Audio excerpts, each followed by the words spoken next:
Welcome to Telangana వెలుగు. నేను మీ రాజు. రాజకీయ సీనియర్ నాయకురాలు విజయశాంతికి బెదిరింపు కాల్స్ రావడం అనేది జరిగింది.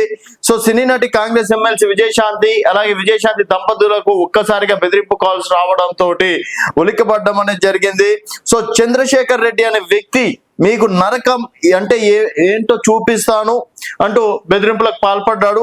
సో ఈ చంద్రశేఖర్ రెడ్డి ఎవరు, ఎందుకు విజయశాంతి దంపతులని టార్గెట్ చేయడం అనేది జరిగింది, అసలు వీళ్ళకి పరిచయం ఏ విధంగా అయ్యింది అనేది ఒకసారి చూసుకున్నట్టయితే, విజయశాంతి గారు సోషల్ మీడియాకి సంబంధించి ఎవరు అంటే ప్రతి ఒక్క political leader social media maintain చేయడం కామనే.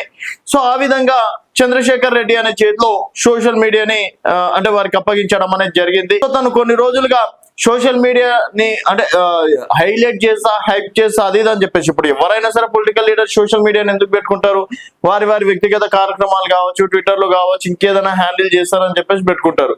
సో తీరా చూస్తే అసలు పని చెయ్యట్లేదు. అలాగే విజయశాంతి పేరు చెప్పుకొని బ్లాక్ మెయిల్ చేసుకుంటూ వేరే కాంట్రాక్ట్లు తీసుకోవడం కావచ్చు, తర్వాత వసూళ్లకు పాల్పడుతున్నట్టు తెలిసింది. సో ఇదే అంశం పైన గట్టిగా అడగడంతో అటు ఏం చెప్పాలో అర్థం కాక ప్రస్తుతం బెదిరింపులకు పాల్పడుతున్నట్టు కూడా తెలుస్తుంది.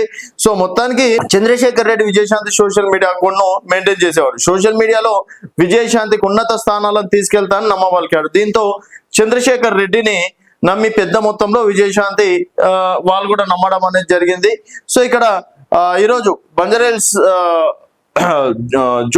బంజారాహిల్స్ లో ఫిర్యాదు చేయడం అనేది జరిగింది.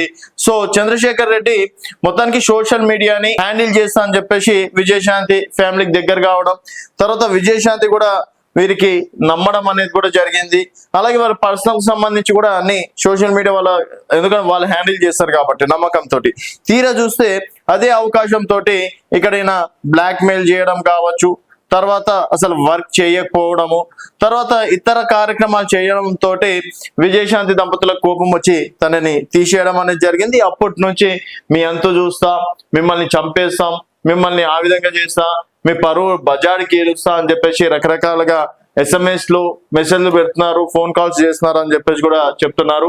మరి దీనిపైన పోలీసులు ఏ విధంగా యాక్షన్ తీసుకుంటారు, ఎందుకంటే ఇట్లాంటివి ఇప్పుడే యాక్షన్ తీసుకుంటే బెటర్. మళ్ళీ తర్వాత ప్రతి ఒక్క రాజకీయ నాయకులు సోషల్ మీడియా మెయింటైన్ చేస్తుంటారు కాబట్టి వాళ్ళకు కూడా ఈ విధంగానే తయారైంది అనుకోండి, అది చాలా ప్రమాదకరం అని చెప్పేసి కూడా చెప్పుకోవచ్చు. సో మరి విజయశాంతి ఘటనని పోలీసులు ఏ విధంగా హ్యాండిల్ చేస్తారనేది వేచి చూడాల్సిన విషయం. చూస్తూనే ఉండండి తెలంగాణ వెలుగు.